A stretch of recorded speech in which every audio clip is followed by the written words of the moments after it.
Nos acercamos al libro de Apocalipsis en esta ocasión con temor y temblor, no por falta primordial de confianza de nuestra parte, aunque eso es evidente, estamos seguros de ello, sino por los muchos aspectos que entran en este campo, ya que hay una falta de parte de los oyentes. Y amigo oyente, este es el 66º libro de la Biblia. Es el último, como hemos dicho. Y eso indica que necesitamos conocer otros 65 libros antes de llegar aquí. Muchos de nuestros oyentes estuvieron con nosotros cuando comenzamos el estudio en Génesis hace 5 años. Y es necesario tener antecedentes de un conocimiento activo de todo lo que dice la Biblia, de todo lo que se ha presentado anteriormente. Uno necesita tener cierto sentir de las Escrituras, así como también de los hechos que se destacan en ella. Y luego hay otro hecho que hace que nosotros entremos al estudio de este libro con cierta alarma. Y la razón nuevamente es el clima en el cual estamos dando estos estudios en Apocalipsis. Esto no es primordialmente a causa de la era escéptica e incrédula, aunque eso es cierto, sino que es más bien a causa de estos días tenebrosos, desesperados y difíciles en los cuales vivimos. El fracaso del liderazgo en todo campo, ya sea gubernamental o político, científico o académico. Los educadores del presente ni siquiera pueden controlar las universidades. ¿Cómo pueden entonces suplir el liderazgo que necesita el mundo? También tenemos a los militares y a los grandes hombres de negocios, y los actores y actrices, y uno puede ver a esta gente en las entrevistas por televisión, y solamente necesita unos pocos minutos para darse cuenta que ellos no tienen nada que decir. Hablan mucho, pero dicen muy poco que valga la pena. Ahora debemos decir que ninguno de estos grupos y segmentos de nuestra sociedad tienen engaños en sí. En realidad son fracasos en el campo del liderazgo, porque en el presente existe esta falta de liderazgo. No hay nadie que nos guíe para poder salir de este pantano o embrollo moral en el que nos encontramos, o de los difíciles problemas que nos tienen atrapados. Estamos viviendo en tiempos difíciles.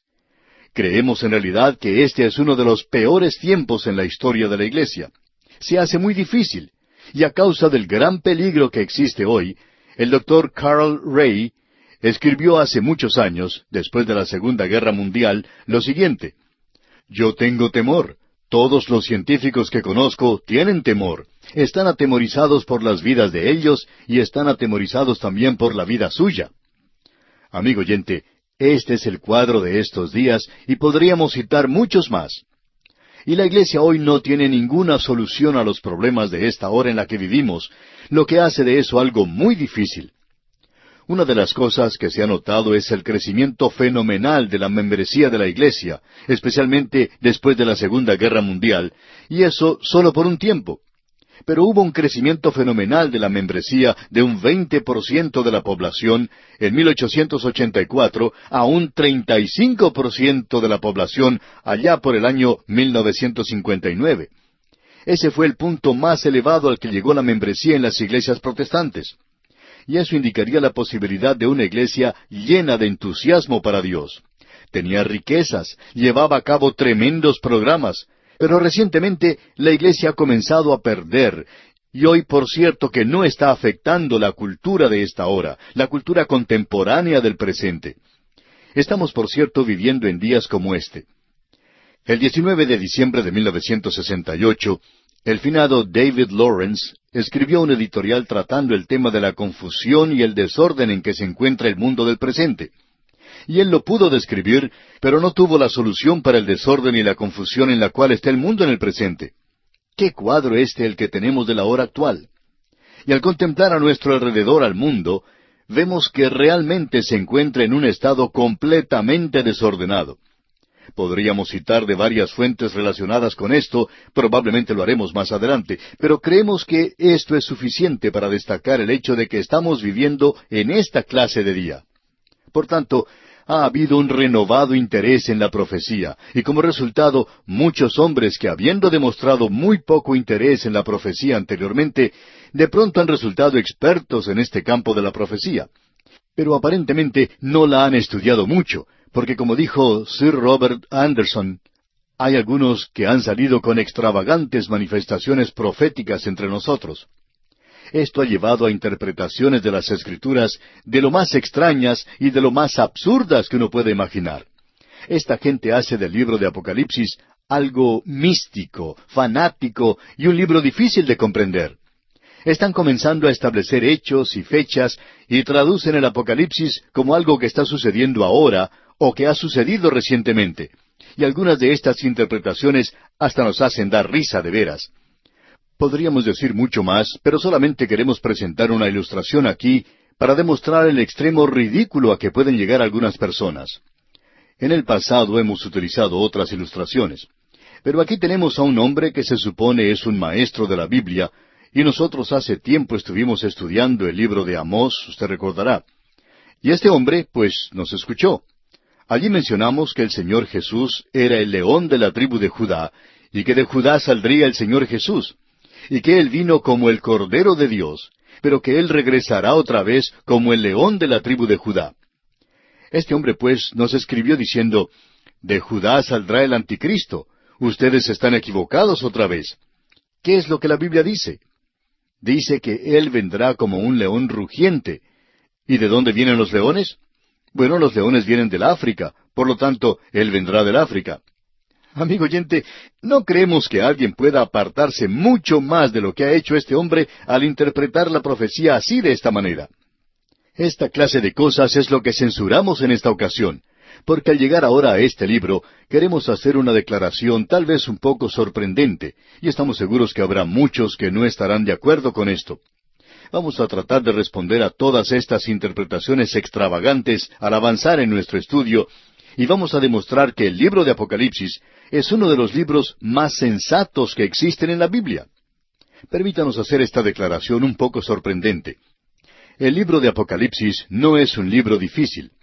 Los liberales han tratado de hacer de él esta clase de libro, diciendo que es un libro muy difícil. Es un libro simbólico, difícil y complicado de comprender, y por supuesto los premilenaristas del presente en general están tratando de demostrar que este es un libro extravagante y quizá absurdo. Pero en realidad, amigo oyente, no es un libro difícil. Es el libro mejor ordenado de la Biblia, y no hay ninguna razón para entenderlo mal. En primer lugar, queremos decir que no hay ningún otro libro en la Biblia, y vamos a tratar con esto al seguir más adelante en nuestro estudio. No hay otro libro, pues, en la Biblia que sea tan ordenado como es el libro de Apocalipsis. Esto es lo que queremos decir. Este libro se divide a sí mismo, como ya hemos de ver. Juan dice que a él se le ha indicado que debe escribir las cosas que ha visto, las cosas que son y las cosas que serán. O sea, pasado, presente y futuro. Y luego usted verá que este libro se divide a sí mismo, como no lo hace ningún otro libro, en una serie de 7, y cada uno es tan ordenado como lo puede ser. Y usted descubrirá que ningún otro libro en la Biblia se divide a sí mismo de esta manera, si es que prestamos la debida atención a la forma en que el libro está escrito. Ahora hay otra cosa más que necesitamos, y estamos diciendo esto a manera de introducción. Al entrar luego en este libro, vamos a demostrar todo lo que decimos. Hay aquellos que afirman que este libro es todo simbólico, y que uno en realidad no lo puede comprender, es más allá de nuestro entendimiento. Y amigo oyente, el libro de Apocalipsis tiene que ser tomado literalmente. Y cuando es un símbolo, será indicado, será declarado así, y será algo simbólico de la realidad. Y la realidad será algo mucho más real que los símbolos, por la sencilla razón de que Él utiliza un símbolo para describir una realidad. Y eso es importante. Más aún, es de suma importancia el seguir esto, ya que debemos permitir que este libro de Apocalipsis nos diga lo que quiere decir. A causa de esto, no tenemos ningún derecho de ir al libro de Apocalipsis y tratar de sacar de él algunos de estos maravillosos cuadros que nos presenta Juan, y algunos de ellos son en realidad simbólicos, pero simbólicos de una realidad que no es una realidad que está teniendo lugar ahora. Pero antes de entrar en esto, permítanos decir algo más, y luego desarrollaremos esto más adelante. El libro de Apocalipsis es profético del futuro. Cuando fue dado, todo allí era profético, y todo miraba hacia el futuro, aun comenzando con el Cristo glorioso resucitado. Él pudo verle a Él como es en el presente, pero esa es una visión que fue dada, y ya que fue una visión dada, Él tuvo que escribirlo como una visión que fue, es decir, en el pasado. pero era una visión del Señor Jesucristo como Él es hoy. Así es que la iglesia se nos presenta ante nosotros en un cuadro de 7 iglesias que en realidad existían, que eran iglesias verdaderas, y uno puede visitar esos 7 lugares, y hay algunos que han pasado mucho tiempo visitándolas, y más de una vez también, porque esto es algo realmente maravilloso, y hace que estas iglesias vivan para nosotros en el presente.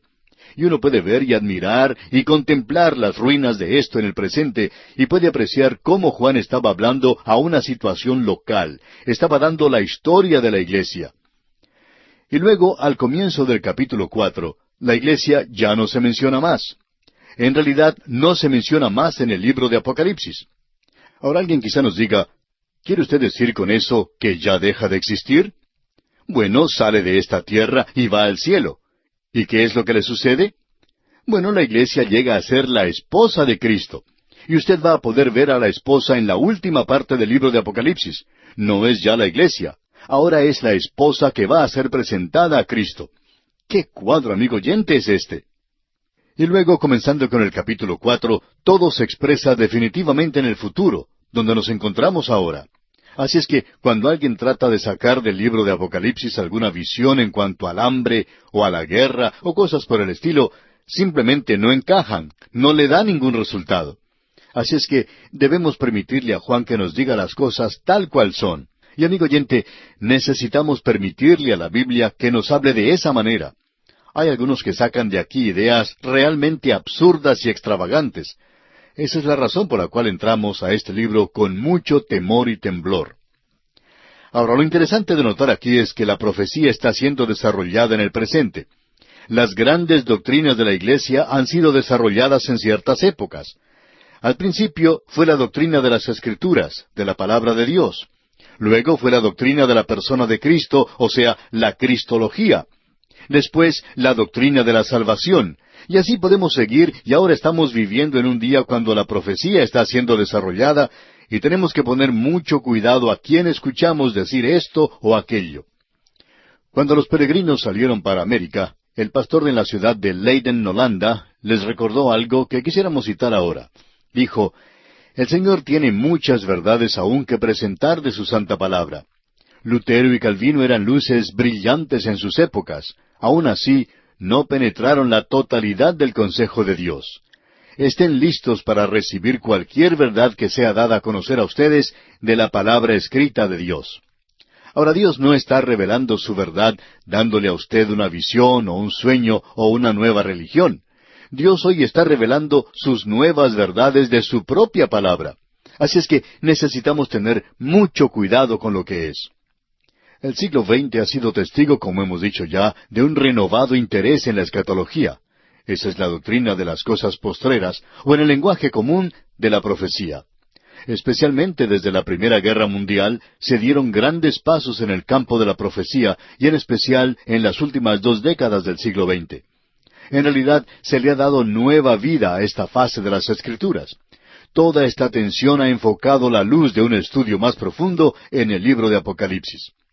Aún en esta serie en la cual pasaremos 3 meses, vamos a tratar de evitar los escollos de intentar presentar algo nuevo y novedoso, solo por tratar de ser diferentes. Del mismo modo, trataremos de no repetir continuamente expresiones muy conocidas. Hay muchas obras que tratan del libro de Apocalipsis que son sencillamente una copia a carbón de otras obras. Pudiéramos tener más libros en nuestra biblioteca sobre el libro de Apocalipsis que sobre cualquier otro libro de la Biblia. Pero la mayoría de ellos no son otra cosa sino una copia de algo que ya se había escrito anteriormente. Por tanto, no era necesario escribirlos. Y hablando de esto, amigo oyente, recordamos que tenemos notas y bosquejos que le enviaremos a cualquier persona que nos escriba, y usted va a necesitar esto para seguir la marcha de este estudio. En nuestro próximo programa, Dios mediante, vamos a dedicar más tiempo a esta introducción y esperamos poner nuestro pie en el umbral de este libro antes de concluir este estudio. Presentaremos las diferentes teorías de interpretación del Apocalipsis. Existen en realidad 4 teorías diferentes de interpretación y vamos a considerarlas, Dios mediante, en la próxima oportunidad. Ahora, hay otro peligro que debemos tratar de evitar, y es el peligro de pensar que el libro de Apocalipsis puede ser presentado en un gráfico. Queremos decir esto porque tenemos un gráfico, pero no lo vamos a usar en este estudio, y le diremos por qué. Un gráfico por lo general es demasiado complicado si uno coloca todo lo que debe poner allí, y entonces nadie lo entiende. Por otra parte, si es tan sencillo que uno puede llegar a comprenderlo, entonces no le dice a uno lo suficiente. Ese siempre ha sido el peligro que tenemos. Tenemos varios gráficos que diferentes personas nos han enviado, hombres en los cuales tenemos mucha confianza, y uno de ellos es tan complicado que uno necesita otro gráfico para poder entender el gráfico mismo. Así es que no vamos a estar usando gráficos, pero trataremos de indicar los diferentes períodos o las diferentes etapas al avanzar en nuestro estudio. Presentaremos un cuadro completo porque la Biblia comienza no solo con una vista global, sino con una vista universal. Dice, usted recuerda, en el principio creó Dios los cielos y la tierra. Y el libro de Apocalipsis es otro libro que no es solo un libro global, sino un libro universal. Demuestra lo que Dios va a hacer con su universo y con sus criaturas. No hay ningún libro que se le asemeje. Concluimos con el pensamiento de que las condiciones presentes, el fracaso de cada gran departamento de nuestra cultura contemporánea, ha fallado en presentar liderazgo al mundo, que los hombres se ven confundidos y están dirigiéndose en todas las direcciones. Esto ha sucedido ya por bastante tiempo. De hecho, desde la Segunda Guerra Mundial, los hombres se han sentido de esta manera. Ahora queremos seguir mencionando aquí algunas citas de los hombres que al fin de la Segunda Guerra Mundial percibieron lo que se aproximaba, aún en nuestro propio día. El doctor John R. Mott, después de concluir un viaje alrededor del mundo, dijo lo siguiente: la era más peligrosa que el mundo ha conocido es la del presente. Cuando pienso en la tragedia humana como la vi y como la sentí, en los ideales cristianos sacrificados como lo han sido, se me ocurre a mí que Dios está preparando el camino para una inmensa acción directa. Amigo oyente, de esto es que trata el libro de Apocalipsis. Dios está preparando al mundo para una acción directa. El gran estadista inglés Winston Churchill, antes de morir, dijo: el tiempo es corto.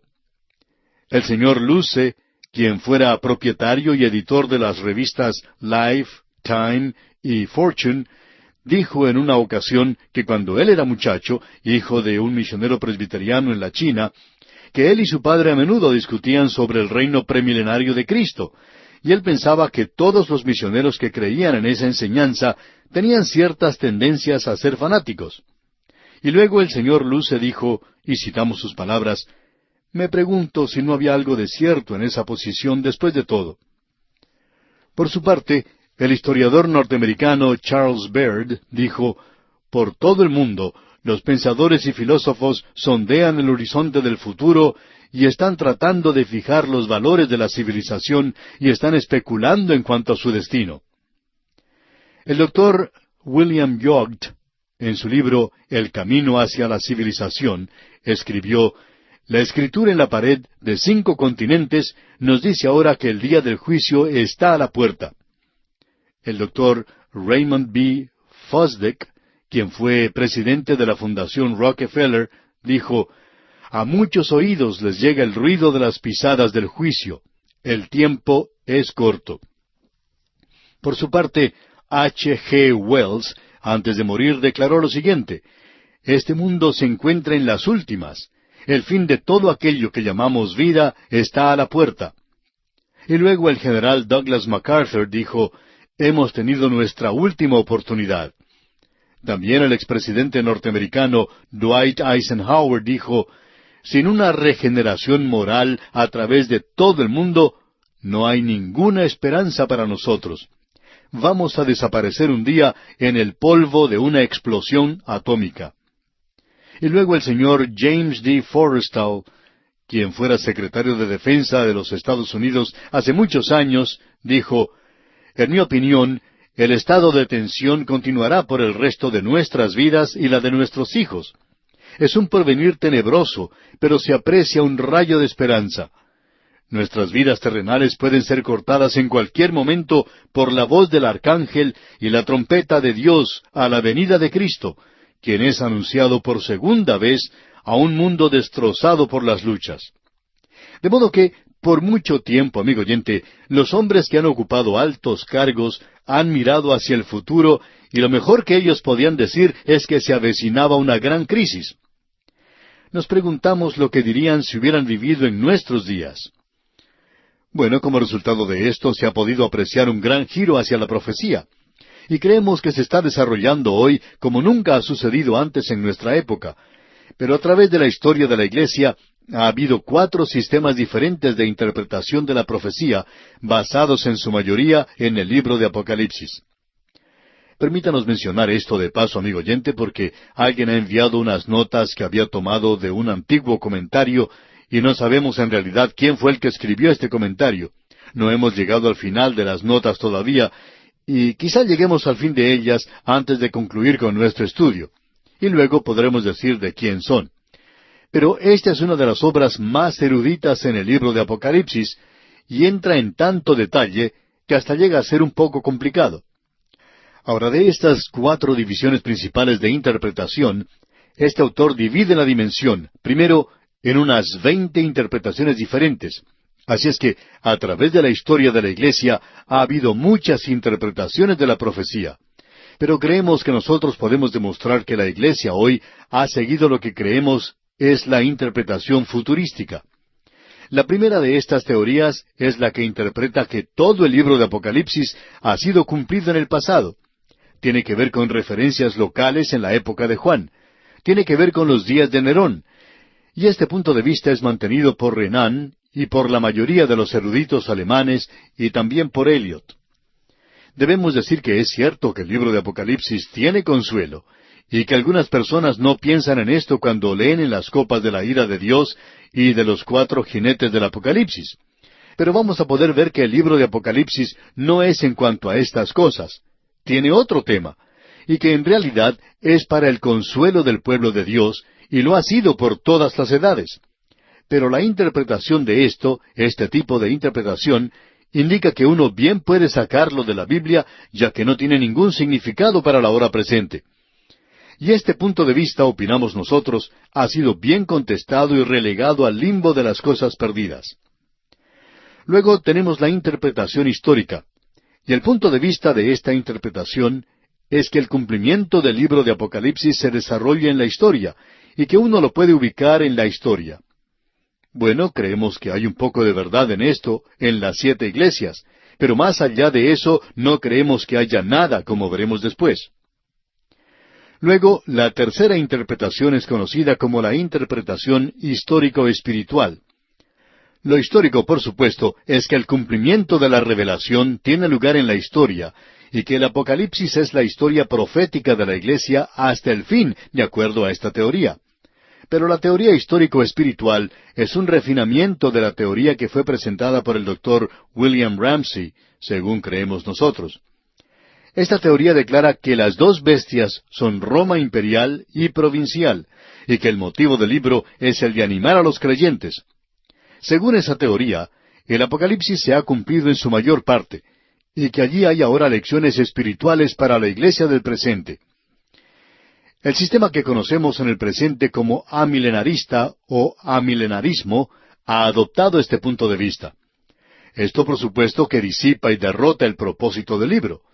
Y en este sistema es sorprendente ver cómo las cosas pueden disiparse hasta el punto de desaparecer, diciendo sencillamente que son símbolos.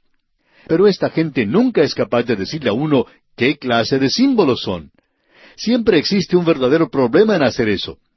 La realidad es que a veces resultan interpretaciones un poco fuera de lo común y extrañas dentro de ese punto de vista. De vez en cuando vamos a mencionar algunas de las declaraciones ridículas que se hacen allí. Una de ellas se refiere a Martín Lutero, otra se refiere a la invención de la imprenta. Amigo oyente, esos puntos de vista están muy separados. Aún así, representan esa clase o tipo de interpretación, y es algo que opinamos ha dañado o perjudicado la interpretación de este libro más que cualquier otra cosa. Ahora alguien quizá nos pregunte, ¿y qué interpretación van a seguir ustedes? Bueno, la cuarta y última es la conocida como la futurista, y mantiene el punto de vista que el libro de Apocalipsis es primordialmente profético y aún futuro. especialmente a partir del capítulo 4 de Apocalipsis hasta el final del libro. Este es el punto de vista de todos los premilenaristas, y es el punto de vista que aceptamos nosotros, y es el punto de vista que le vamos a presentar a usted, amigo oyente. Ahora, permítanos mencionar aquí algunas de las características singulares en cuanto a este libro de Apocalipsis. En primer lugar, debemos destacar que este es el único libro profético en el Nuevo Testamento. Hay 17 libros proféticos en el Antiguo Testamento y solamente uno en el Nuevo. La segunda cosa que deseamos destacar es que el escritor, Juan, se extiende mucho más allá en la eternidad que cualquier otro escritor en la historia. Eso lo podemos ver en su Evangelio. Dice, en el principio era el Verbo, y el Verbo era con Dios, y el Verbo era Dios. Y luego seguimos hacia el tiempo de la creación. Todas las cosas por Él fueron hechas, y sin Él nada de lo que ha sido hecho fue hecho. Ahora, en el libro de Apocalipsis, Él se extiende mucho más allá en la eternidad que cualquier otro libro. En realidad, hacia allí es a donde va Él al fin del libro, hacia la eternidad en el futuro, hacia el reino eterno de nuestro Señor y Salvador Jesucristo. Y es un cuadro glorioso, digamos de paso, que lamentablemente ha sufrido abuso o negligencia en el presente. Ahora, la tercera característica especial es que este libro tiene una bendición especial que se promete a los que leen el libro. Eso lo apreciamos en el capítulo 1, versículo 3, donde leemos, «Bienaventurado el que lee, y los que oyen las palabras de esta profecía, y guardan las cosas en ella escritas, porque el tiempo está cerca». Esta es una promesa de bendición. Al final del libro se nos da una advertencia, allá en el capítulo 22, versículos 18 y 19, donde leemos, «Yo testifico a todo aquel que oye las palabras de la profecía de este libro. Si alguno añadiere a estas cosas, Dios traerá sobre él las plagas que están escritas en este libro. Y si alguno quitare de las palabras del libro de esta profecía, Dios quitará su parte del libro de la vida, y de la santa ciudad, y de las cosas que están escritas en este libro». Esto debería ser algo que llame la atención a aquellos que gustan de presentar interpretaciones absurdas y extravagantes. Es peligroso el decir cualquier cosa en cuanto a este libro de Apocalipsis, porque la gente se da cuenta de que hemos entrado a una gran crisis en la historia. Y luego, el decir algo que está completamente fuera de línea es engañoso. Pero lo más desafortunado es que los maestros más populares en cuanto a la profecía del presente son aquellos que se han apartado por las ramas. Y esto precisamente presenta, según opinamos, un problema muy serio.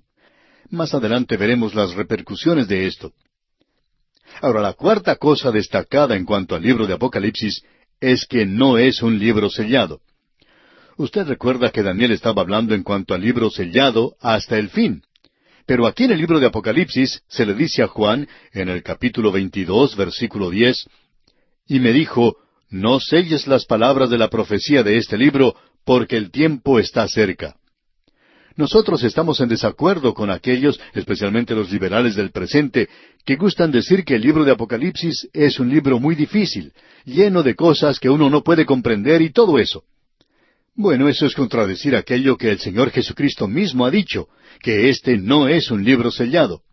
Como hemos dicho antes, es probablemente el libro mejor organizado que se encuentra en la Biblia.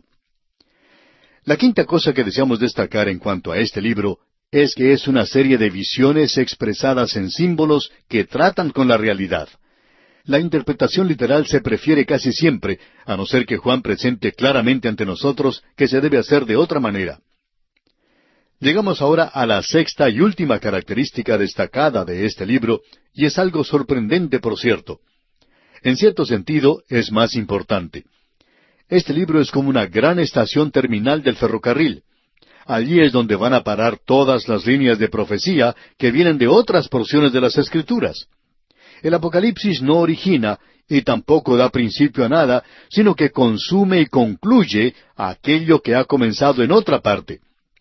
Es imperativo entonces que antes de entender correctamente el libro, uno debe ser capaz de localizar el punto de procedencia de cualquier gran tema de la profecía, desde la primera referencia hasta la última. Y allí vemos 10 grandes temas de la profecía que encuentran su culminación en este libro. Esa es la razón por la cual un conocimiento del resto del libro, es decir, de toda la Biblia, es imperativo para poder comprender el Apocalipsis. Tenemos ahora una información que no hemos revisado, y no planeamos hacerlo tampoco. Pero aquí queremos presentar algo que se nos ha dado, y es que de 404 versículos en Apocalipsis, 278 contienen referencias al Antiguo Testamento. Es decir, que más de la mitad de este libro depende en su entendimiento del Antiguo Testamento. Se calcula que más de 500 referencias aluden al Antiguo Testamento en el Apocalipsis. Ahora, los libros que más se destacan en citas en el Apocalipsis, según creemos nosotros, son los Salmos, Daniel y Zacarías. Y usted recuerda que cuando estudiamos Zacarías, mencionamos cuán importante sería para el Apocalipsis. También tenemos a Génesis, Isaías, Jeremías, Ezequiel y Joel y todos los demás. Esto hace que este sea un libro destacado y maravilloso. Ahora, ¿cuáles son los 10 grandes temas? Para poder verlos, permítame ponerlo al corriente de las cosas. Antes habíamos estado hablando de estaciones de ferrocarril, y eso fue un buen ejemplo en muchas partes para las cosas del pasado. Pero ahora es mucho más popular el viajar en avión. Así es que, para ponerlo al día, vamos a decir que este libro es como un gran aeropuerto internacional.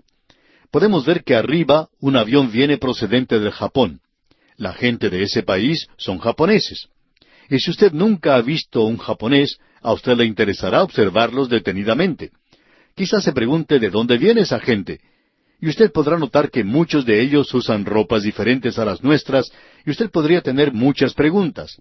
Usted querría saber más de ellos, y necesitaría saber de dónde vienen para poder comprender ese avión y la gente que está saliendo de él.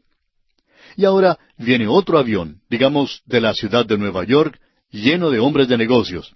Todos están bien vestidos, y ni bien llegan al aeropuerto, salen corriendo con su maletín en mano a buscar más negocios. Y uno necesitaría comprender de dónde venían para poderlos comprender. Luego viene un avión de un país europeo y esta gente habla en otro idioma que usted no entiende, pero usted necesita saber de dónde vienen ellos. Pues bien, este libro de Apocalipsis es así como un aeropuerto y hay 10 grandes compañías aéreas que entran a ese aeropuerto. Y usted necesita saber dónde comenzó el viaje y cómo se desarrolló al llegar al libro de Apocalipsis. Esto es importante de saber de nuestra parte. Ahora permítanos mencionar estas aerolíneas, por así decirlo, y luego vamos a analizarlas más detenidamente. En primer lugar, el Señor Jesucristo. No vamos a desarrollar esto hoy, pero Él es el tema del libro. No es la bestia, sino aquel que lleva el pecado. El Señor Jesucristo es el tema de este libro. No quite sus ojos de Él cuando se hable de las copas de la ira, porque usted perderá el significado del libro si hace eso. Comenzamos con Él en el capítulo 3, versículo 15 de Génesis. Allí vemos a la mujer. Y luego, en segundo lugar, tenemos a la iglesia, o sea, la segunda aerolínea es la iglesia. Y uno puede ver allí dónde comienza la iglesia. No en el Antiguo Testamento, porque el Señor Jesucristo mismo la menciona por primera vez allá en el Evangelio según San Mateo, capítulo 16, versículo 18, cuando Él dice, «Y yo también te digo, que tú eres Pedro, y sobre esta roca edificaré mi iglesia, y las puertas del Hades no prevalecerán contra ella».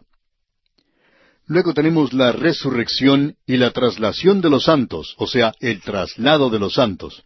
Ese es el tercer gran tema, y se puede apreciar allá en el capítulo 14 del Evangelio según San Juan.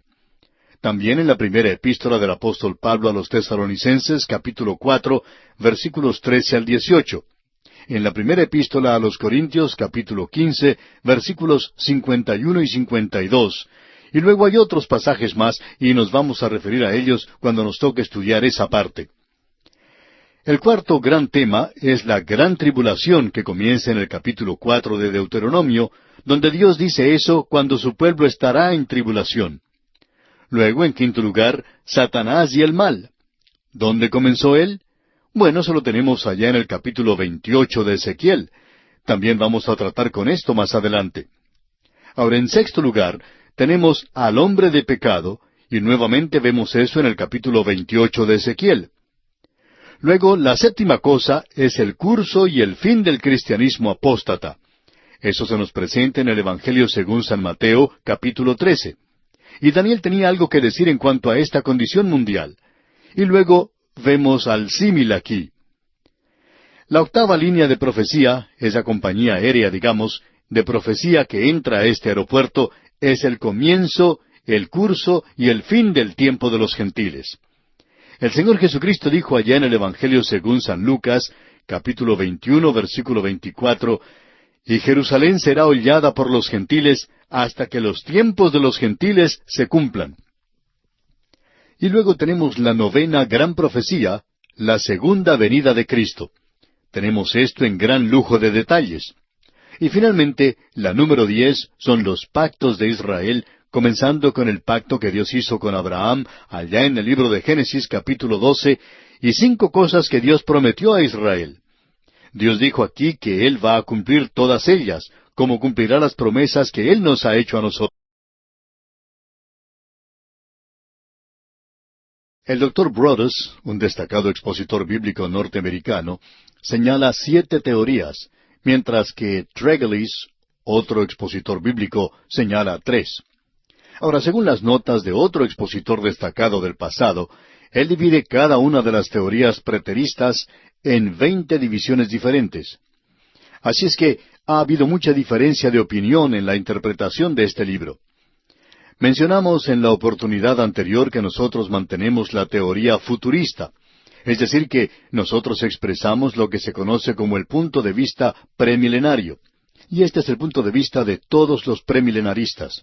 La mayoría de los premilenaristas siguen cierta forma de interpretación que se conforma al libro de Apocalipsis. Es decir, que veremos cuando consideremos el bosquejo de este libro que aquí tenemos la revelación de Cristo glorificado. Luego se nos presenta la iglesia, y entonces toda la historia de la iglesia se presenta. Después, al final del capítulo 3, usted no va a encontrar ya más a la iglesia en este libro de Apocalipsis, sino que encontrará a la esposa del Cordero cuando llegue al final. Pero esa ya no es la iglesia, porque la iglesia ya ha dejado el mundo, y la iglesia va a regresar con Él a la tierra cuando Él regrese y establezca su reino, ese reino de 1000 años del cual nos habla Juan. Es un tiempo de prueba, y al final de este período, Satanás es liberado por un poco de tiempo, y luego se domina la rebelión final, y entonces uno entra en la eternidad. Eso pues, a grandes rasgos, es el punto de vista que se acepta generalmente. Ahora reconocemos que hay muchos en el presente que están tratando no solo de dejar de lado esto, sino que ellos dicen cosas duras en cuanto a esta interpretación.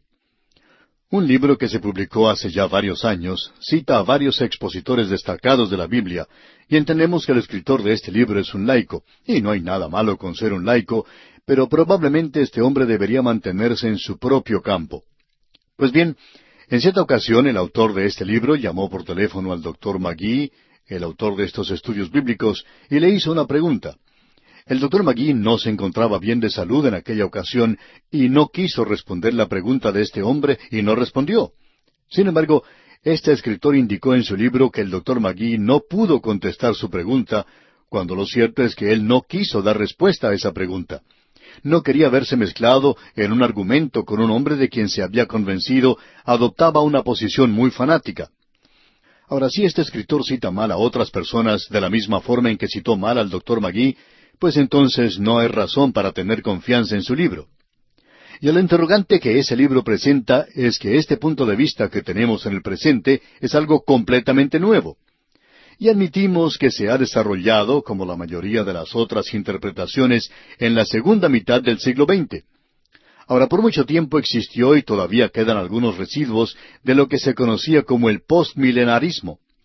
Ellos creen que el mundo mejorará, que la iglesia convertirá al mundo y que Cristo vendrá y reinará. Bueno, este es un punto de vista que ya ha pasado de moda en el presente. Hoy uno encuentra muy pocas personas que mantienen este punto de vista. 2 guerras mundiales, una depresión mundial y la incertidumbre y la crisis por las cuales está pasando el mundo, eso no ayuda mucho al postmilenarismo. Tenemos luego los llamados amilenaristas, y ellos no creen que existe un milenio. Es decir, que aquí es a donde se han escapado la mayoría de los postmilenaristas. Todavía quedan algunos por allí, pero la mayoría de los postmilenaristas han llegado a ser ahora amilenaristas. Ahora, en el día de hoy, aunque corremos el riesgo de ser un poco monótonos, quisiéramos regresar un poco y considerar los puntos de vista de hombres del pasado, aquellos que estaban esperando que Cristo viniera. Ellos no estaban esperando la gran tribulación, ni siquiera estaban esperando el milenio. Ellos estaban esperando que Él viniera, y ese es el corazón mismo del punto de vista premilenario, según lo mantenemos en el presente. Podemos considerar lo que dijo, por ejemplo, Bernabé, quien fue compañero del apóstol Pablo. A él se le ha citado diciendo que el verdadero sábado es esos 1000 años cuando Cristo venga a reinar. Clemente I, quien era obispo de Roma, en el año 96 después de Cristo, dijo, «Debemos esperar cada hora el reino de Dios. Nosotros no sabemos el día». Policarpo, en el año 108 después de Cristo, cuando era obispo de Esmirna, usted recuerda que él fue quemado en la hoguera, dijo, «Él nos levantará de entre los muertos, reinaremos con él». Ignacio, quien fue obispo de Antioquía, y según dice uno de los historiadores, fue el sucesor del apóstol Pedro, él dijo, «Considerad los tiempos y esperadle». Y Papios, en el año 116, siendo obispo de Hierápolis, de quien Ireneo dijo que había oído a Juan, él dijo, «Habrá 1000 años cuando el reino de Cristo será establecido personalmente en la tierra». Y Justino Mártir, en el año 150 después de Cristo, dijo, «Yo y todos los demás que eran creyentes ortodoxos en todos los puntos, sabemos que habrá 1000 años en Jerusalén, como Isaías y Ezequiel han declarado». Luego Ireneo dijo, «Esto puede ser sólo cumplido en el regreso personal a la tierra de nuestro Señor». Ese era el reino del cual el Señor dijo que Él bebería de nuevo del vino en el reino. Tertuliano, por su parte, en el año 200 dijo, «Nosotros confesamos verdaderamente que el reino ha sido prometido en la tierra». Y también uno puede ver lo que dijo Martín Lutero. Él dijo, «No pensemos que la vida de Cristo está muy lejos». Calvino, en su tercer libro del Instituto, dijo, «La Escritura uniformemente nos ordena que esperemos con expectativa el advenimiento de Jesucristo». Luego, Canon Fawcett dijo lo siguiente, «Los padres primitivos de la Iglesia, Clemente, Ignacio, Justino Mártir, Ireneo, todos esperaban el pronto regreso del Señor como el precursor necesario del reino milenario». No fue sino hasta cuando la iglesia profesante perdió su primer amor y se convirtió en una ramera descansando en el poder mundial, que ella dejó de ser la esposa que salía a encontrarse con el esposo y buscaba reinar sobre la tierra sin esperar su advenimiento. Y luego el Dr. Eliot escribió, «Todos los expositores primitivos, con la excepción de Orígenes y de unos pocos que rechazaron Apocalipsis, eran premilenarios». Gosler, por su parte, en su obra sobre la historia de la Iglesia, dijo, «Esto fue mencionado tan clara y prominentemente que nosotros no dudamos en considerarlo como la creencia general de aquella era». El doctor Adolfo Harnack escribió, «Los padres primitivos, Ireneo, Hipólito y Tertuliano, lo creían porque era parte de la tradición de la Iglesia primitiva. Lo mismo ocurrió a través de 4 siglos con estos teólogos latinos que escaparon la influencia de la especulación griega». Y amigo oyente, cuando alguien dice que esto fue algo que se originó hace 100 años por una bruja de Inglaterra, en realidad no sabe de lo que está hablando. Después de todo, debemos preguntarnos, ¿qué es lo que dice la Biblia? Eso es lo importante. Y como respuesta podemos decir esto, no estamos interesados en lo que dijo alguna bruja hace 100 años. ¿Qué es lo que dice Pablo? ¿Qué es lo que dice el Señor Jesucristo? ¿Qué es lo que dice la palabra de Dios? Eso es lo importante, amigo oyente. ¿No le parece interesante que esta era la creencia de aquellos hombres? Ahora aquí tenemos algo más y quisiéramos mencionarlo. En nuestras notas y bosquejos que enviamos a los oyentes, tenemos un pequeño gráfico. Es algo muy sencillo sobre Apocalipsis y también en nuestro libro sobre Resumiendo la Biblia. Lo consideramos importante. Comienza con la cruz de Cristo y su ascensión. En el capítulo 1 podemos ver al Cristo glorificado aquí en Apocalipsis. En los capítulos 2 y 3 vemos a la iglesia. En los capítulos 4 y 5 la iglesia se encuentra en el cielo. Y luego tiene lugar aquí en la tierra ese período de la gran tribulación, del capítulo 6 al capítulo 18. En el capítulo 19, Él regresa a la tierra nuevamente y establece su reino, y usted tiene en el capítulo 20 los 1000 años del reinado de Cristo. Luego se prepara el gran trono blanco, y allí es donde son juzgados los perdidos, y comienza la eternidad. Ese es el libro de Apocalipsis. Ahora, ¿es así como se nos ha dado? Juan escribió este libro en la isla de Patmos alrededor del año 95 o 96 después de Cristo, alrededor de esa fecha, cuando Domiciano se encontraba en el trono.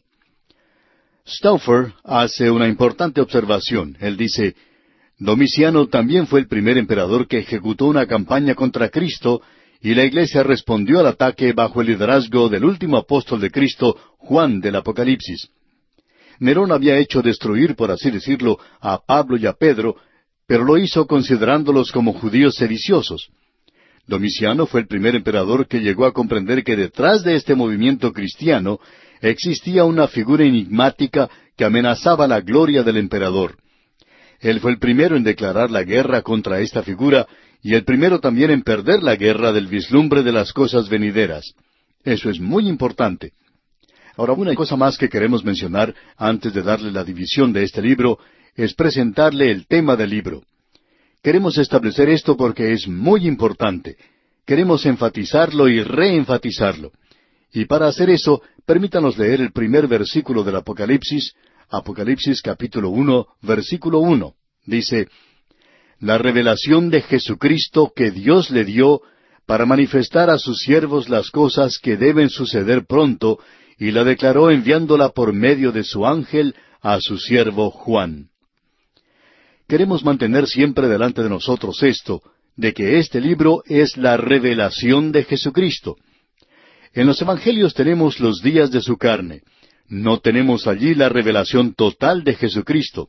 Allí le podemos ver en humillación. Aquí le podemos apreciar en gloria. Le podemos ver a cargo de todo lo que tiene lugar. Él tiene un comando absoluto en este libro de Apocalipsis, y este es el descubrimiento de Jesucristo.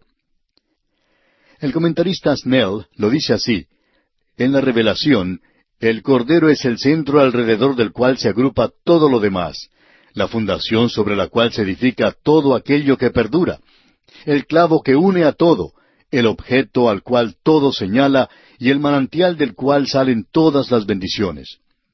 El Cordero es la luz, la gloria, la vida, el Señor del cielo y la tierra, frente al cual toda profanación o mancilla debe desaparecer y en cuya presencia se conoce la totalidad del gozo.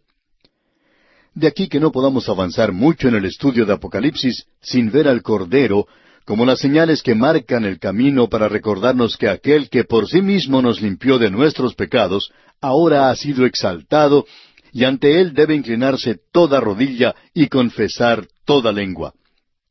Hasta aquí la declaración del comentarista Snell. Amigo oyente, a esta gran declaración nosotros podemos decir, aleluya, aleluya, porque el Cordero va a reinar en esta tierra.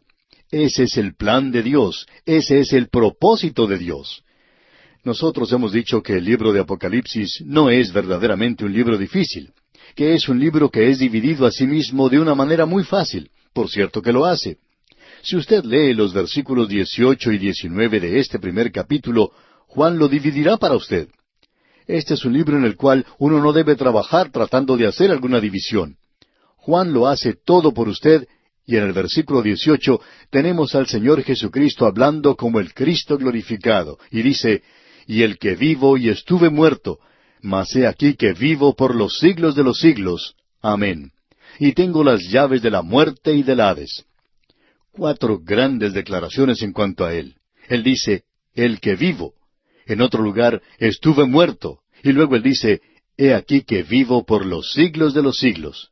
Y luego Él dice, «y tengo las llaves de la muerte y del Hades», es decir, de la tumba. Luego a Juan se le dice que escriba, y éste va a hacer su bosquejo.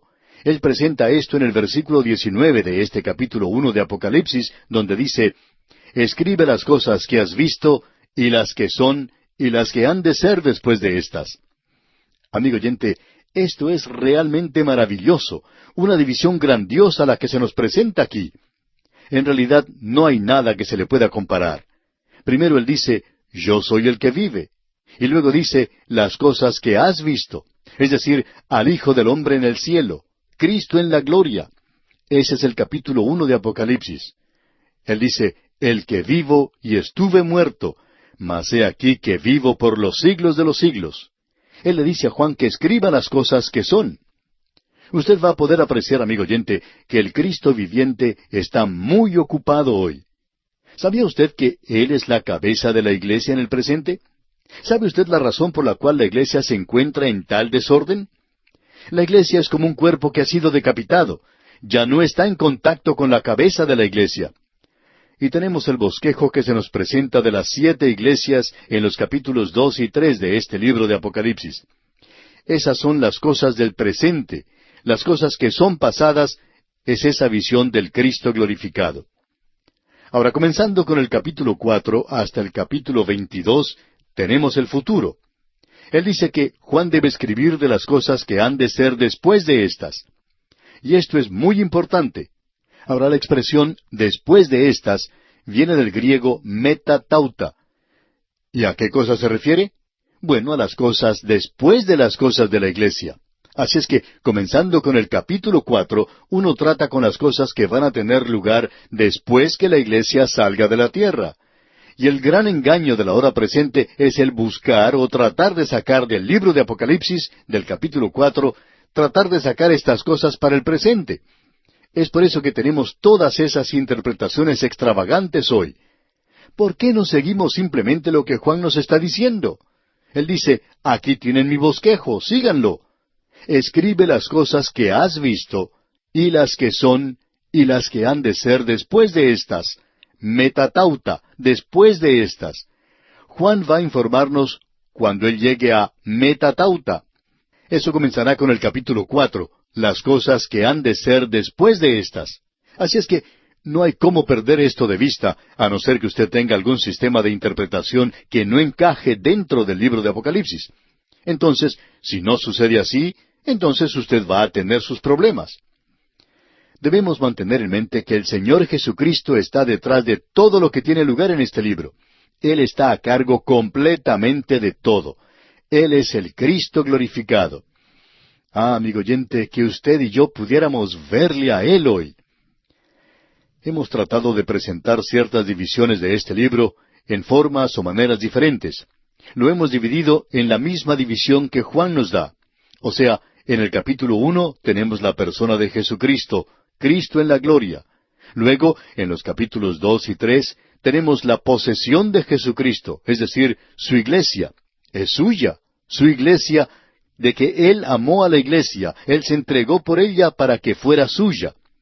Y esto lo tenemos en los capítulos 2 y 3. La iglesia, su iglesia. Luego tenemos el programa de Jesucristo como es visto en el cielo, en los capítulos 4 al 22, donde está la consumación de todas las cosas sobre esta tierra. Esto es lo que hace de este libro de Apocalipsis un libro tan glorioso, maravilloso.